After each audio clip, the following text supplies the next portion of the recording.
God gave the 10 Commandments unto men. Upon the mountain Moses saw the words of God. He wrote them down on solid rock, they cannot be destroyed. These 10 Commandments show the justice side of God, but now the love of God made manifest brings mercy on the wings of holy breath.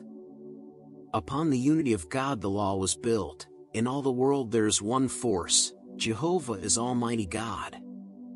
Jehovah wrote upon the heavens and Moses read, I am Almighty God and you shall have no God but me. There is one force, but many phases of that force. These phases men call powers. All powers are of God, and they are manifests of God. They are the spirits of our God. If men could seem to find another force and worship at its shrine, they would but court, pursue, delusion, vain.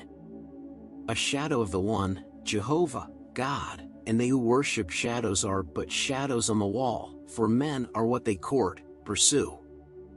And God would have all men to be the substance, and in mercy he commanded, You shall seek no God but me. And finite men can never comprehend infinite things. Man cannot make an image of the infinite in force.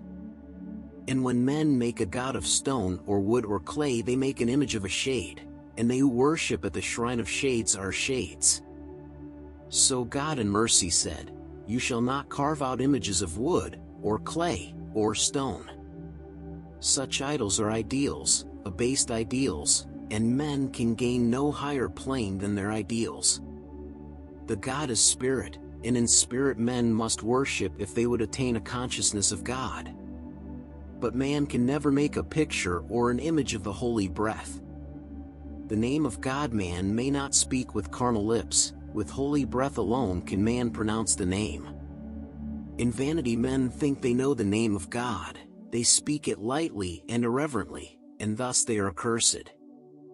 If men did know the sacred name and spoke it with unholy lips, they would not live to speak it once again. But God in mercy has not yet unveiled his name to those who cannot speak with holy breath.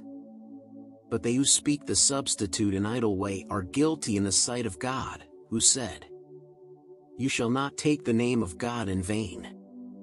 The number of the holy breath is 7, and God holds in his hands the sevens of time. In forming worlds he rested on the 7th day, and every 7th day is set apart as Sabbath day for men, God said. The 7th is the Sabbath of the Lord thy God, remember it and keep it holy, set apart for works of holiness, that is, for works not for the selfish self, but for the universal self. Men may do work for self upon the 6 days of the week, but on the Sabbath of the Lord they must do nothing, for self. This day is consecrated unto God, but man serves God by serving man.